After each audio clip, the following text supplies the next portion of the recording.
Hello student, स्वागत है learn chemistry में और मैं हूं आपकी एजुकेटर डॉक्टर अनुपम सिंह। बेटा हम कर रहे हैं चैप्टर केमिकल बॉन्डिंग और उसी चैप्टर में हमारा नेक्स्ट टॉपिक होने वाला है रिजोनेंस। तो रिजोनेंस में आगे बढ़ने से पहले कि क्या होता है रिजोनेंस हम ये समझें, उससे पहले हम ये बात करते हैं कि रिजोनेंस टर्म आई कहाँ से। आपको ये पता है कि इलेक्ट्रॉन की शेयरिंग से कोवेलेंट बॉन्ड बनते हैं, बिल्कुल। और आपने ये भी पढ़ लिया है कि हम लिविस स्ट्रक्चर, लिविस के जो फॉर्मूला था, जो लिविस का जो तरीका था, उससे हम यूज करके सारे मॉलिक्यूल की स्ट्रक्चर्स भी बना सकते हैं। कुछ एक्सेप्शंस भी थे वहां पे, जैसे कि हाइपोवेलेंट और हाइपरवेलेंट जो मॉलिक्यूल्स होते हैं उनको लिविस एक्सप्लेन नहीं कर पाए। इतना सब पढ़ने के बाद अगर मुझसे कहा जाए कि ओजोन मॉलिक्यूल की लिविस स्ट्रक्चर ड्रॉ करो, तो आपको ड्रॉ करनी आती है। अब तो आप प्रो हो गए हो ओजोन मॉलिक्यूल की स्ट्रक्चर ड्रॉ करने में। आप क्या करते हो, ओजोन आपको पता है जो डेटा निकलता है लिविस स्ट्रक्चर से, अगर आपको डेटा निकालना नहीं आता लिविस का, तो आप क्या करेंगे, आप मेरे चैनल पर जाकर वीडियोस देख सकते हैं। वहां पर इससे रिलेटेड वीडियोस पड़ी हुई है कि हम फॉर्मल चार्ज कैसे निकालते हैं और हम लिविस स्ट्रक्चर कैसे ड्रॉ करते हैं पॉलीएटॉमिक मॉलिक्यूल। ओके, तो जब हम ओजोन के स्ट्रक्चर बनाते हैं तो आप सबको ये स्ट्रक्चर आपने देखी होगी और बनाई होगी बहुत बार। ये एंगुलर स्ट्रक्चर है ओजोन की। अब आपने ये स्ट्रक्चर बनाई, ठीक है। मेरा मन किया कि मैं इसकी ये स्ट्रक्चर बनाऊं। इसकी तो ये स्ट्रक्चर भी तो हो सकती है। दोनों में से सही स्ट्रक्चर कौन सी है, ये वाली या ये वाली? बेटा दोनों ही ठीक है, दोनों ही स्ट्रक्चर ठीक है। अगर आपका मन है तो आप ये बना लो, अगर आपका मन है तो ये बना लो। लेकिन ऐसा क्यों, कैसे ऐसे कैसे पॉसिबल है कि हम किसी की कोई भी स्ट्रक्चर बना दें? कोई भी नहीं बना रहे हम स्ट्रक्चर। यहाँ भी एक रीजन है इस स्ट्रक्चर को बनाने का। देखिए, आपने जब लिविस का डेटा निकाला था तो यहाँ पर आपको 3 बॉन्ड मिले थे और आपने ऑक्सीजन को 3 बॉन्ड से जोड़ दिया था। अब वो डबल बॉन्ड आप इधर भी बना सकते हो, इधर भी बना सकते हो, क्योंकि ये सारा का सारा जो मॉलिक्यूल है वो सिमेट्रिक है। यहाँ भी देखो, अगर मैं टोटल निकालूं तो इस ऑक्सीजन और इस ऑक्सीजन के बीच में डबल बॉन्ड, और इस ऑक्सीजन और इस ऑक्सीजन के बीच में सिंगल बॉन्ड। तो इस पूरे मॉलिक्यूल के अंदर 2 डबल बॉन्ड है, सॉरी, एक डबल बॉन्ड है और एक सिंगल बॉन्ड प्रेजेंट है। ठीक है, आप ये बात समझ गए। अब आपने बॉन्ड पैरामीटर भी पढ़े हैं। बॉन्ड पैरामीटर क्या होते हैं मैम? मैंने वीडियो में वो भी एक्सप्लेन किया हुआ है बेटा। बॉन्ड पैरामीटर यानी कि किसी भी कोवेलेंट बॉन्ड की कैरेक्टरिस्टिक्स को एक्सप्लेन करने के लिए आप उसकी बॉन्ड लेंथ निकालते हो, बॉन्ड एंगल निकालते हो, बॉन्ड एनर्जी निकालते हो, बॉन्ड ऑर्डर निकालते हो। तो इसी को हम क्या कहते हैं, बॉन्ड पैरामीटर। तो वहां पे आपने पढ़ा था कि भाई डबल बॉन्ड की बॉन्ड लेंथ अलग होगी और सिंगल बॉन्ड की बॉन्ड लेंथ अलग होगी। जब बॉन्ड ऑर्डर डिफरेंट है तो बॉन्ड लेंथ भी अलग अलग होगी। तो इसका मतलब कि इस वाले बॉन्ड की जो ऑक्सीजन और ऑक्सीजन, में इसको मार्क कर देती हूँ 1 2 3, और इसको हम 1 2 मार्क कर देते हैं। इस केस में जो 1 और 2 के बीच में डबल बॉन्ड है तो यहाँ की बॉन्ड लेंथ अलग होगी, और 1 और 3 के बीच में सिंगल बॉन्ड है तो यहाँ की बॉन्ड लेंथ अलग होगी। और आपको ये भी पता है कि जो डबल बॉन्ड की बॉन्ड लेंथ होती है वो छोटी होती है कंपैरेटिव टू सिंगल। जैसे जैसे बॉन्ड ऑर्डर बढ़ता जाता है बॉन्ड लेंथ कम होती जाती है, क्योंकि पास में आ जाते हैं एटम, अट्रैक्शन बढ़ जाता है, इंटरेक्शन बहुत ज्यादा बढ़ जाता है, जिसकी वजह से बॉन्ड लेंथ छोटी हो जाती है। तो डबल बॉन्ड की बॉन्ड लेंथ कम होगी और सिंगल की बॉन्ड लेंथ ज्यादा होगी। तो अभी मेरे को एग्जैक्ट डेटा देखो, मैं यहाँ पर आपको एग्जैक्ट डेटा, आपने याद करने की जरूरत नहीं है कि इसका कितना होता है कितना नहीं होता, लेकिन फिर भी मैं ये मान लेती हूँ कि ये 128 पिकोमीटर है। एग्जैक्ट मेरे को याद नहीं है कितना है, जस्ट एन एग्जाम्पल। और ये हम मान लेते हैं कि ये 140 पिकोमीटर है, राइट। तो हमें यहाँ पर जब स्पेक्ट्रोस्कोपी हमने की इस ओजोन मॉलिक्यूल की, हम ये भी बात कर चुके हैं कि हम इसको ऐसे नहीं नापते, स्पेक्ट्रोस्कोपी से हम बॉन्ड लेंथ निकालते हैं। तो स्पेक्ट्रोस्कोपी जब हमने की तो हमें क्या आनी चाहिए, 2 बॉन्ड लेंथ मिलनी चाहिए, 2 डेटा मिलना चाहिए। लेकिन ऐसा हुआ नहीं, ऐसा हुआ नहीं। हमें सिर्फ एक डेटा मिलता है, सिर्फ हमें एक पीक मिलती है, ऑक्सीजन और ऑक्सीजन की एक पीक मिलती है यहाँ पे, ठीक है। और वो क्या होती है, एक ही सेम, मतलब ऑक्सीजन ऑक्सीजन की दो पीक मिलेंगी और दोनों की दोनों एक ही बॉन्ड लेंथ पर मिलेगी। मान लीजिए 120 130 पर मिलती है वो हमें, सपोज 130 पिकोमीटर पर मिलती है, ठीक है। तो हमें क्या मिल रही है, एक ही बॉन्ड लेंथ की हमें पीक मिल रही है। इसका मतलब कि इस वाले 1 और 2 के बीच की जो बॉन्ड लेंथ है और 1 और 3 के बीच में जो बॉन्ड लेंथ है, दोनों की बॉन्ड लेंथ सेम है। ऐसा कैसे हो गया? आपने तो मैम पढ़ाया था बॉन्ड पैरामीटर में कि डबल बॉन्ड, मैं तो कह रही हूँ कि डबल बॉन्ड की जो बॉन्ड लेंथ है वो कम होनी चाहिए और सिंगल की ज्यादा होना चाहिए। इसका मतलब जो हम ये स्ट्रक्चर बना रहे हैं यहाँ पर कुछ गड़बड़ है। वो गड़बड़ क्या है? चलिए, ये बात तो आपको समझ में आ गई ना कि 2 बॉन्ड लेंथ मिलनी चाहिए थी लेकिन 1 बॉन्ड लेंथ मिली। अब उसके रीजन समझते हैं कि ऐसा हुआ क्यों। ऐसा इसलिए हुआ कि बेटा आप एक बार डबल बॉन्ड यहाँ बना रहे हो और एक बार डबल बॉन्ड यहाँ बना रहे हो। इसका मतलब जो डबल बॉन्ड है, डबल बॉन्ड का कौन से इलेक्ट्रॉन? तो ये सिग्मा बॉन्ड है। अगर मैं इसको पाई बॉन्ड कहूँ तो डबल बॉन्ड होता है, डबल बॉन्ड के अंदर एक सिग्मा होता है और एक पाई होता है। तो जो पाई इलेक्ट्रॉन होते हैं, सिग्मा बॉन्ड तो दोनों के अंदर प्रेजेंट है, लेकिन जो पाई इलेक्ट्रॉन है हम वो देख रहे हैं कि वो घूम रहे हैं, मूव कर रहे हैं। कैसे? पहले पाई इलेक्ट्रॉन 1 और 2 के बीच में प्रेजेंट थे, अब 1 और 3 के बीच में प्रेजेंट है। इसका मतलब ये पाई इलेक्ट्रॉन एक जगह नहीं रहते, मूव करते रहते हैं। तो जब ये पाई इलेक्ट्रॉन मूव करते हैं तो कभी तो आपको यहाँ 1 और 2 के बीच में डबल बॉन्ड आप बना रहे हो, कभी आप 1 और 3 के बीच में डबल बॉन्ड बना रहे हो, है ना? ऐसे ही कर रहे हैं हम यहाँ पे। लेकिन जब हम इसकी प्रॉपर्टीज चेक कर रहे हैं, जब हम स्पेक्ट्रोस्कोपी कर रहे हैं, तो हमें वहां पर केवल एक ही पीक मिल रही है। इसका मतलब कि जो बॉन्ड लेंथ है दोनों की वो सेम होगी, यानी कि इसके बीच में ना तो सिंगल बॉन्ड होगा ना डबल बॉन्ड होगा। ना तो सिंगल बॉन्ड है ना ही डबल बॉन्ड है, एक वो बॉन्ड है जो इन दोनों के बीच में लाई करता है। होता क्या है, ओजोन की अगर मैं एक्चुअल स्ट्रक्चर बनाऊं तो ओजोन की एक्चुअल स्ट्रक्चर ऐसे होती है। पाई इलेक्ट्रॉन पूरी तरह से ना तो यहाँ प्रेजेंट होते हैं ना ही यहाँ प्रेजेंट होते हैं, क्योंकि ये पाई इलेक्ट्रॉन मूव करते रहते हैं इन तीनों ऑक्सीजन एटम के बीच में, राइट? तो जब ये पाई इलेक्ट्रॉन इन तीनों ऑक्सीजन एटम के बीच में मूव करते रहते हैं, इसी फिनोमेना को क्या कहा जाता है? रिजोनेंस कहा जाता है।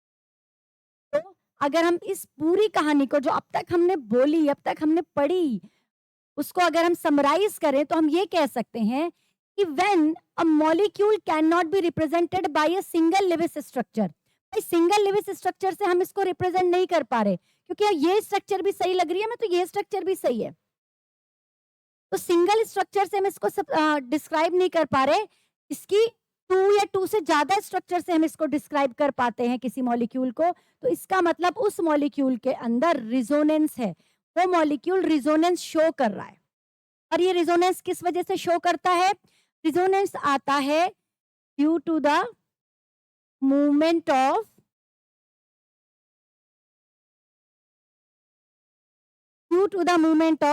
पाई इलेक्ट्रॉन्स। तो पाई इलेक्ट्रॉन के मूवमेंट की वजह से ये फिनोमिना आता है। तो ये बात क्लियर हुई कि रिजोनेंस किसे कहते हैं? Resonance is a phenomena which is due to the movement of pi electron, और पाई इलेक्ट्रॉन की वजह से ही हम किसी भी मॉलिक्यूल मतलब वो मॉलिक्यूल जिसके पास पाई इलेक्ट्रॉन है, उस मॉलिक्यूल की 2 या 2 से ज्यादा स्ट्रक्चर अगर हम बना रहे हैं तो उस फिनोमेना को हम क्या कहते हैं? रिजोनेंस कहते हैं। ये बात समझ में आ गई? तो ये जो फर्स्ट स्ट्रक्चर मैंने बनाई और ये जो सेकंड स्ट्रक्चर मैंने बनाई, इन स्ट्रक्चर्स को हम कहते हैं रिजोनेटिंग स्ट्रक्चर। क्या कहते हैं? Resonating structure. किसी भी मॉलिक्यूल को रिप्रेजेंट करने के लिए हम 2 या 2 से ज्यादा जो स्ट्रक्चर्स बनाते हैं उनको हम रिजोनेटिंग स्ट्रक्चर्स या कैनोनिकल स्ट्रक्चर्स कहते हैं। तो ओजोन के केस में first and second are resonating structure या कैनोनिकल स्ट्रक्चर। तो ये स्ट्रक्चर कौन सी है? Actually this is the actual structure of ozone, actual structure of ozone, क्योंकि ये एक्चुअली हमें ये बता रही है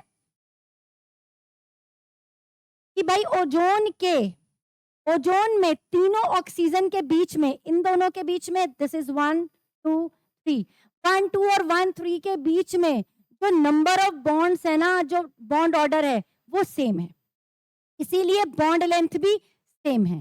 गॉट इट? तो इस फिनोमेना को हम रिजोनेंस कहते हैं, और इस स्ट्रक्चर को, जो एक्चुअल स्ट्रक्चर होती है, इसको हम कहते हैं रिजोनेंस हाइब्रिड। Resonance hybrid. अब कहने का मतलब ये हुआ कि अगर आपसे किसी मॉलिक्यूल की एक्चुअल स्ट्रक्चर पूछी जाएगी तो आप उसका जो रेजोनेंस हाइब्रिड है वो बनाएंगे।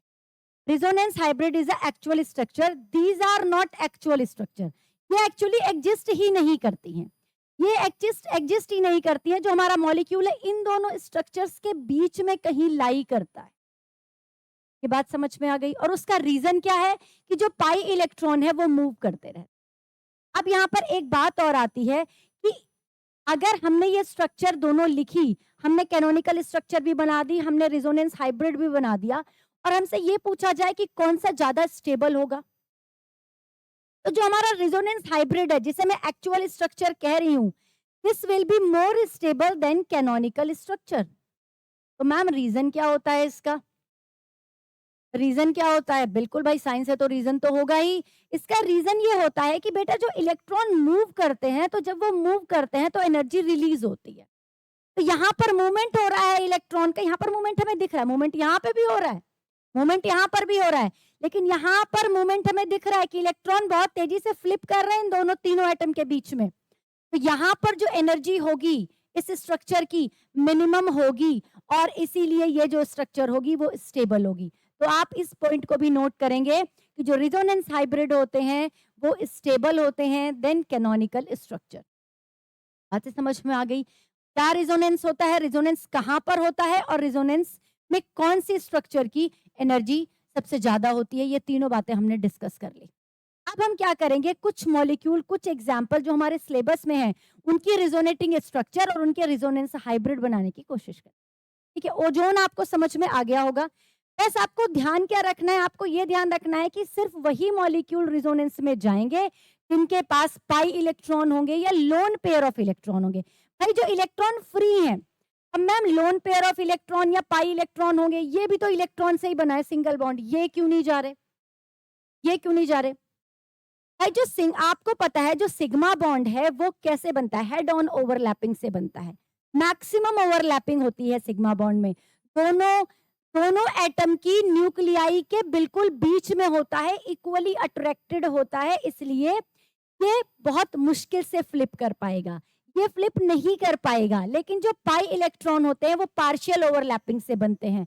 पाई बॉन्ड वीक होता है क्योंकि जो इसके इलेक्ट्रॉन है वो फ्लिप कर सकते हैं, वो अपने इन दोनों एटम के बीच की जो जगह है, जो स्पेस है, उसे छोड़कर कहीं और मूव कर सकते हैं। इसी तरह जो लोन पेयर होते हैं वो सिंगल एटम के द्वारा अट्रैक्टेड रहते हैं, इसीलिए वो भी मूव कर सकते हैं।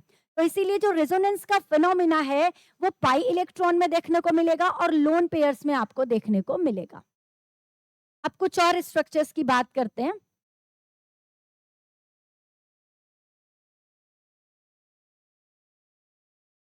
एक और कंपाउंड है, आपने इसकी लिविस स्ट्रक्चर बनाई होगी जब लिविस स्टोरी आपने पढ़ी थी, कार्बोनेट मॉलिक्यूल। अगर इस कार्बोनेट मॉलिक्यूल की मैं स्ट्रक्चर बनाऊं तो आपको पता है सेंट्रल एटम क्या होगा हमारा, कार्बन, इसके साथ हमने क्या जोड़नी है, 3 ऑक्सीजन जोड़नी है।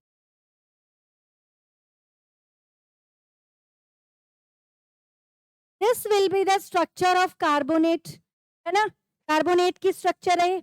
या तो आप यहां लगा दें या फिर आप हम यहाँ लगा देते हैं ऊपर -2, दोनों ठीक है। -2 हमने यहाँ लगा दिया। और अगर मैं इलेक्ट्रॉन की बात करूँ तो 1 2 3 4 5 6 और 2 8, 1 2 3 4 5 6 2 8, 1 2 3 4 और 4 8, ये लिविस स्ट्रक्चर बनाई मैंने कार्बोनेट की। ठीक है, अब आपका मन है, भाई आप ये कह रहे हो कि मैम ये कोई जरूरी है कि मैं इस कार्बन और ऑक्सीजन के बीच में यहीं पे डबल बॉन्ड लगाऊं? मेरा तो मन है कि मैं तो यहाँ लगाना चाहता हूँ।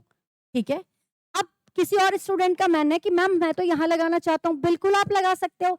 इसका मतलब इसकी पॉसिबल कितनी स्ट्रक्चर हो सकती है, ड्रॉ करके देखते हैं। मैंने डबल बॉन्ड इस बार इधर लगा दिया। ठीक है भाई, ये स्ट्रक्चर भी तो करेक्ट है, इस स्ट्रक्चर में कोई गलती थोड़ी है। देखिए 1 2 3 4 5 6, 6 और 2 8, 1 2 3 4, yes this structure is also correct. सारे रूल्स फॉलो कर रही है ये, है ना, सारे जो एटम्स हैं उनका ऑक्टेट कंप्लीट हो गया है, ये पूरी तरह से स्टेबल स्ट्रक्चर है और सही स्ट्रक्चर है। अब एक और इसकी स्ट्रक्चर हम ड्रॉ कर सकते हैं, वो क्या, ये स्ट्रक्चर भी तो हो सकती है कार्बोनेट की। 1 2 3 4 5 6 1 2 3 4 all three structures are correct. हम तीनों में से कोई भी स्ट्रक्चर बना सकते हैं कार्बोनेट की। ऐसा क्यों हुआ कि हमने कार्बोनेट की तीनों स्ट्रक्चर बनाई? क्योंकि बेटा जो ये पाई इलेक्ट्रॉन है, ये जो पाई इलेक्ट्रॉन है वो ये तीनों प्लेस पर मूव कर सकता है। एक कार्बन और ऑक्सीजन, कार्बन ऑक्सीजन यहाँ भी है, कार्बन ऑक्सीजन यहाँ भी है, कार्बन ऑक्सीजन यहाँ भी है। तो क्या हो रहा है, जो पाई इलेक्ट्रॉन है वो तीनों जगह पर मूव कर सकते हैं। अच्छा, एक इंपॉर्टेंट पॉइंट जो मैंने आपको बताया था, due to the movement of pi electron. अब एक बात और याद रखना आप, एटम मूव नहीं करेगा। हमने ये नहीं किया है कि अगर मैं इसको 1 कहूं, इसको 2 कहूं, इसको 3 कहूं, तो बेटा ये 1 है, ये 2 है, ये 3 है, ये 1 है, ये 2 है, ये 3 है। एटम वही रहा है, एटम यहाँ भी वही है, एटम यहाँ भी वही है। हमने एटम को मूव नहीं कराना है, एटम को एक जगह से दूसरी जगह नहीं लेके जाना कि भाई ये वाली ऑक्सीजन डबल बॉन्ड वाली उठाकर मैं यहाँ पर ले आई हूँ, नहीं जी। हम सिर्फ इलेक्ट्रॉन को मूव कराएंगे, ओनली मूवमेंट ऑफ इलेक्ट्रॉन होगा, एटम का मूवमेंट नहीं होगा, इस बात का ध्यान रखेंगे। ठीक है, तो ये तीन स्ट्रक्चर पॉसिबल है due to the movement of pi electron. तो ये तीनों स्ट्रक्चर क्या है? These are the resonating structure of carbonate, these are the RS of the carbonate. तो आपसे पूछा जाएगा कि भाई कार्बोनेट के आरएस रिजोनेटिंग स्ट्रक्चर्स बनाओ, तो आपने बना लिया, लेकिन मैम हाइब्रिड कैसे बनाएंगे? हाइब्रिड आप कैसे बनाएंगे, आप ये ध्यान रखेंगे कि ये जो डबल बॉन्ड है, ये जो पाई इलेक्ट्रॉन है, ये कहाँ कहाँ मूव किए हैं? ये यहाँ भी मूव किए हैं, ये इस कार्बन और ऑक्सीजन में मूव किए हैं, और इस कार्बन और ऑक्सीजन में भी मूव किए हैं। तो अब हाइब्रिड स्ट्रक्चर क्या बनने वाली है? इसका मतलब कोई भी बॉन्ड डबल नहीं होगा पूरी तरीके से, कोई भी बॉन्ड पूरी तरीके से डबल नहीं होगा। This is the hybrid, this is the resonance hybrid of carbonate. Clear है बेटा? This is the resonance hybrid of carbonate. कैसे प्रूव हुआ ये? भाई स्पेक्ट्रोमीटर में हमें कार्बन और ऑक्सीजन की केवल एक ही बॉन्ड लेंथ मिली।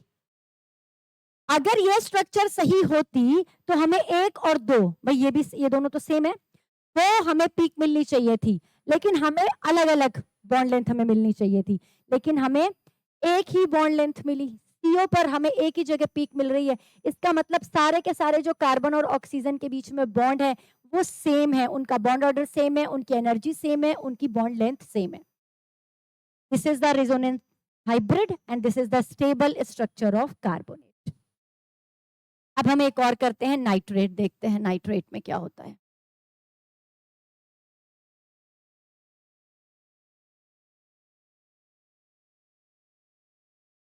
NO3 नेगेटिव, NO3 नेगेटिव में आपको पता है कि नाइट्रोजन क्या होगा आपका? Nitrogen will be the central atom.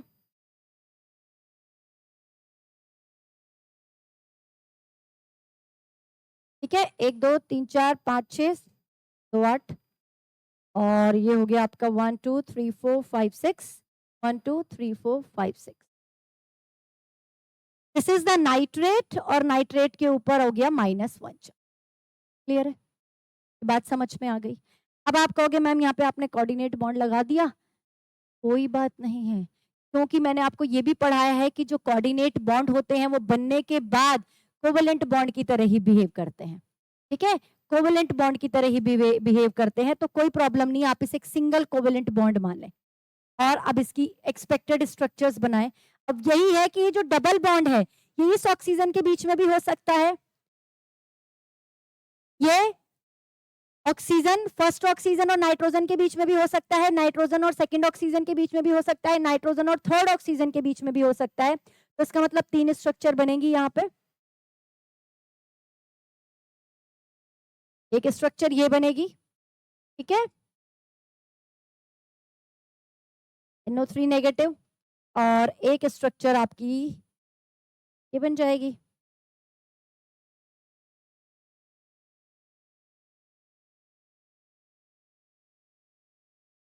तीन स्ट्रक्चर्स बन गई।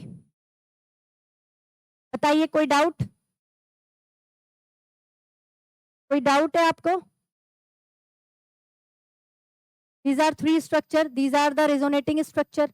अब हाइब्रिड बना लेते हैं इसकी। हाइब्रिड में हम क्या करेंगे, पाई इलेक्ट्रॉन को हमने क्या करना है, मूव कराना है तीनों जगह पे, तीनों जगह मूव कर रहे हैं pi electron, and this is the resonating structure of nitrate ion. ठीक है, एक और एग्जाम्पल करते हैं। आपने एक बड़ा अच्छा एग्जाम्पल सुना होगा बेंजीन का।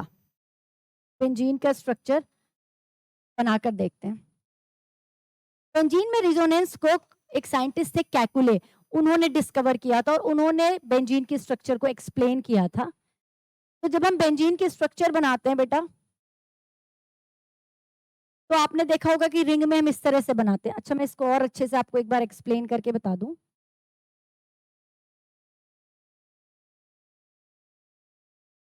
कि मैंने फर्स्ट कार्बन, ये 2 3 4 5 6, बेंजीन में 6 कार्बन होते हैं और 3 पाई इलेक्ट्रॉन्स होते हैं। 3 पाई इलेक्ट्रॉन्स, अभी मैंने 1 और 6 के बीच में एक पाई इलेक्ट्रॉन बनाया, एक 2 और 3 के बीच में बनाया, एक 4 और 5 के बीच में बनाया है। ठीक है, ये है हमारे 3 पाई इलेक्ट्रॉन। अब जरूरी थोड़ी है कि 1 और 6 के बीच में ही रहेगा, इलेक्ट्रॉन 1 और 2 के बीच में भी तो मूव कर सकते हैं। तो दूसरी एक्सपेक्टेड स्ट्रक्चर क्या बनती है,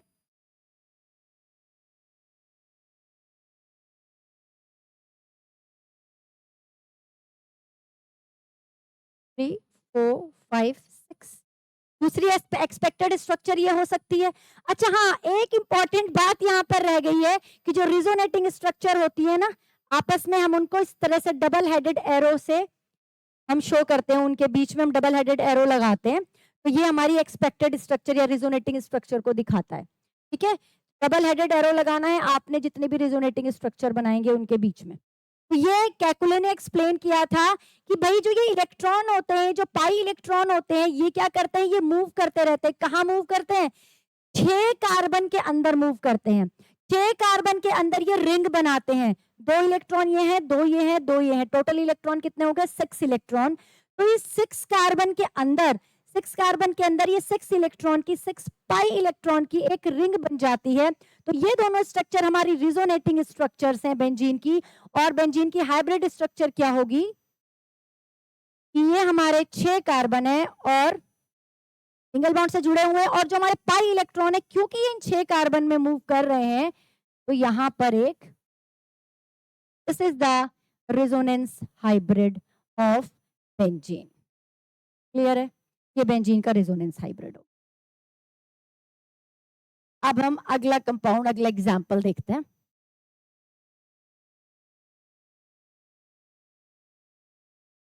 NO2। NO2 आपको पता है कि ये, इसके पास एक ऑड इलेक्ट्रॉन होता है। जब हमने लिविस स्ट्रक्चर किया था वहां पर भी इस एग्जांपल को किया था।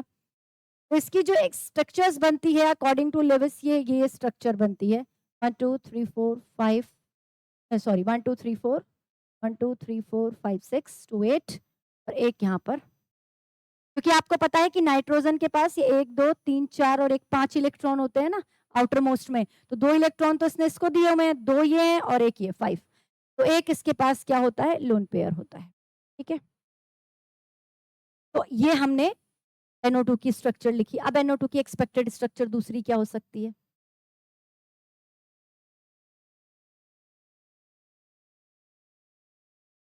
1 2 3 4, ये स्ट्रक्चर हो सकती है NO2 की। बताइए इसमें कोई दिक्कत। अब मुझे इसकी हाइब्रिड स्ट्रक्चर बनानी है तो कैसे बनाऊंगी, बना लेंगे आप। अब तो आप बिल्कुल इसमें प्रो हो गए होंगे, यहाँ तो कोई दिक्कत नहीं है, बना लेंगे resonance hybrid. This will be the resonance hybrid of NO2। ठीक है, इस तरह से हम रेजोनेंस हाइब्रिड बनाते हैं। एक हम और एटम करेंगे, this is also very important. HNO2 की हम स्ट्रक्चर बनाएंगे और फिर उसमें देखेंगे कि रेजोनेंस होता है या नहीं होता है, और अगर होता है तो किस तरह से होता है। HNO2, HNO2 में सेंट्रल एटम नाइट्रोजन है, आपको पता है, और 2 ऑक्सीजन है, दोनों ऑक्सीजन सेंट्रल एटम से जुड़ी हुई होंगी।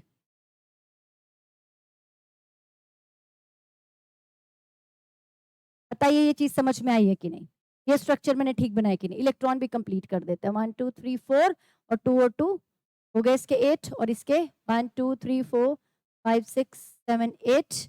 राइट, नाइट्रोजन में नाइट्रोजन के ऊपर भी एक लोन पेयर आएगा क्योंकि 1 2 3 4 5। क्लियर है यहाँ तक? कोई डाउट? अब क्या होता है, हमने कहा था रेजोनेंस जो होगा वो पहले हमने क्या कहा था कि पाई इलेक्ट्रॉन की वजह से होगा, कही थी हमने ये बात। तो पाई इलेक्ट्रॉन की वजह से हम रेजोनेंस यानी कि पाई इलेक्ट्रॉन के मूवमेंट की वजह से हम रेजोनेंस यहाँ पे दिखा रहे हैं।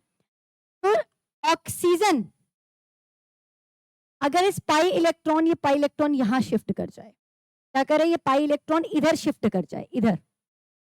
मैम आपने पाई इलेक्ट्रॉन नाइट्रोजन की तरफ शिफ्ट क्यों नहीं किया, आपने ऑक्सीजन की तरफ क्यों शिफ्ट किया?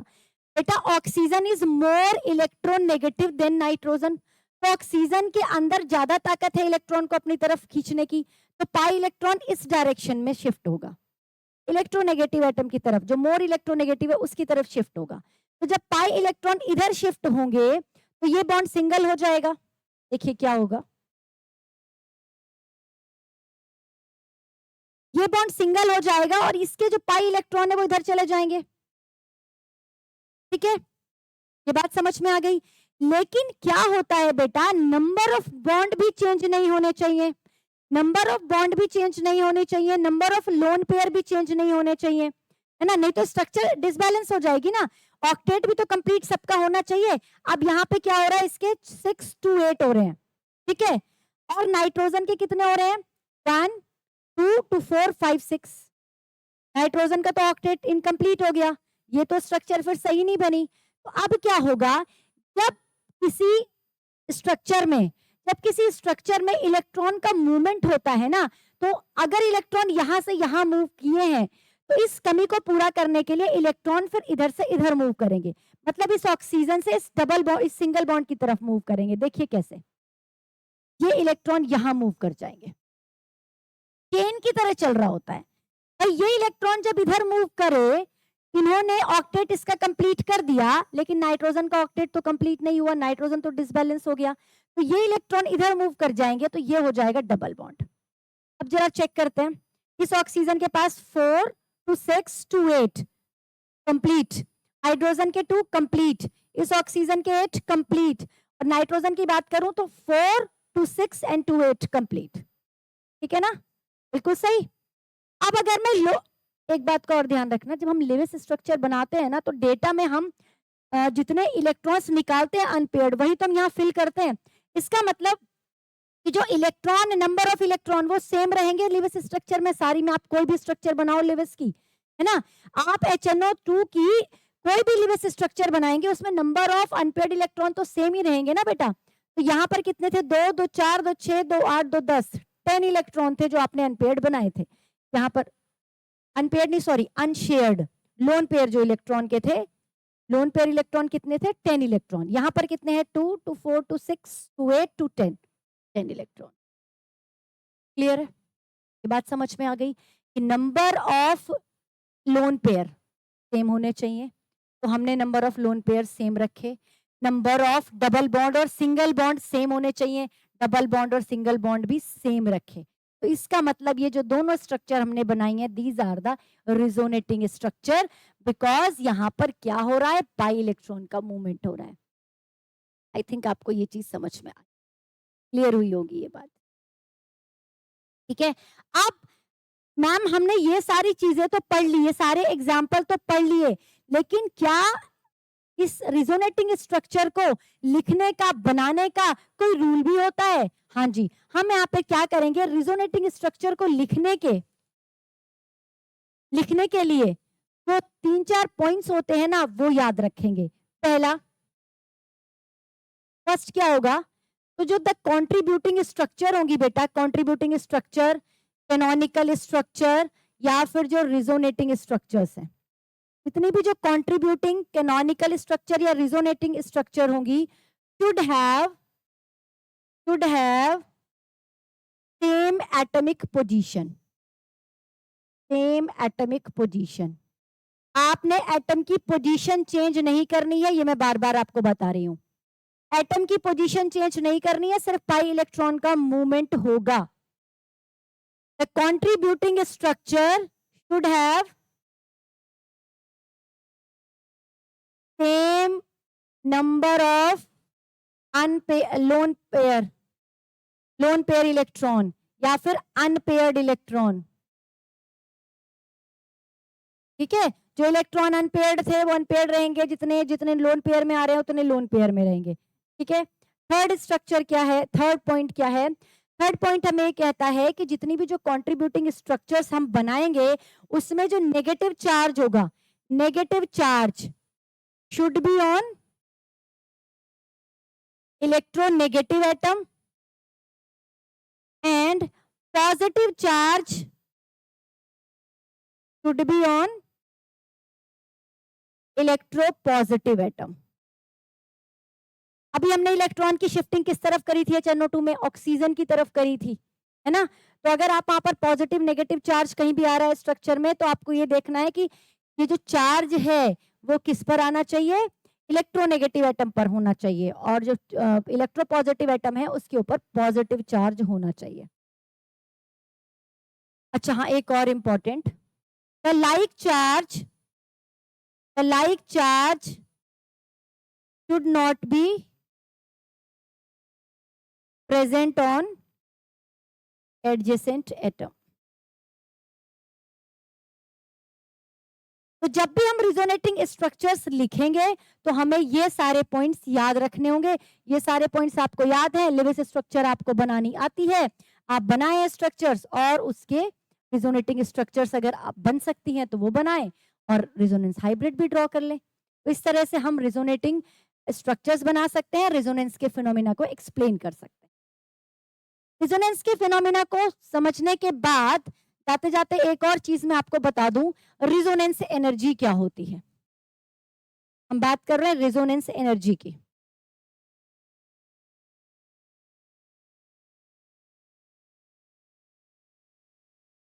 जब रिजोनेटिंग स्ट्रक्चर की बात आई, रिजोनेंस की बात आई, तो वहीं पर आई रिजोनेंस एनर्जी की बात। रिजोनेंस एनर्जी क्या होती है, एक्चुअल बॉन्ड एनर्जी, किसी भी कंपाउंड की जो एक्चुअल बॉन्ड एनर्जी होती है,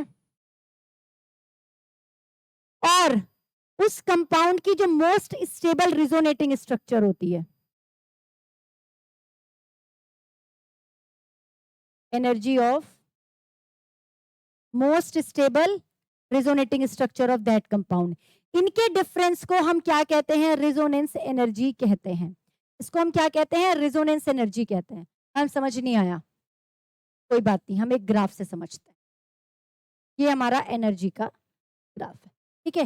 एक्चुअल बॉन्ड एनर्जी मान लो किसी कंपाउंड की E0 है, एक्चुअल बॉन्ड एनर्जी हमें क्वेश्चन में गिवन है और कहा है कि वो E0 है, ठीक है, राइट। अब अलग अलग जो हमने उसकी दो तीन जो रिजोनेटिंग स्ट्रक्चर बनाई, मान लीजिए ये तीन रिजोनेटिंग स्ट्रक्चर है उस कंपाउंड की, एक की एनर्जी E1 है, एक की E2 है, और एक की E3 है। बात समझ में आ रही है। उस कंपाउंड की, मान लीजिए कंपाउंड है एग्जाम्पल CO2, CO2 की जो बॉन्ड एनर्जी है, बॉन्ड एनर्जी है हमें एक्चुअल बॉन्ड एनर्जी दे रखी है 138 किलो जूल पर मोल। तो ये वाली जो वैल्यू है वो है 138 किलो जूल पर मोल। ये एक्चुअल बॉन्ड एनर्जी हमें दे रखी है। और CO2 की जो हम रिजोनेटिंग स्ट्रक्चर्स बना रहे हैं उनकी bond energy E1, E2, E3, obviously जब स्ट्रक्चर्स अलग अलग है तो उनकी जो बॉन्ड एनर्जी होगी वो भी अलग अलग होगी, रिजोनेटिंग स्ट्रक्चर या कॉन्ट्रीब्यूटिंग स्ट्रक्चर्स की। तो जो सबसे मोस्ट स्टेबल स्ट्रक्चर होगी, मोस्ट स्टेबल स्ट्रक्चर कौन सी होगी बेटा, जिसकी एनर्जी सबसे कम है, तो E3 वाली मोस्ट स्टेबल स्ट्रक्चर है। तो E0 और E3 के बीच का जो डिफरेंस है that is called resonance energy.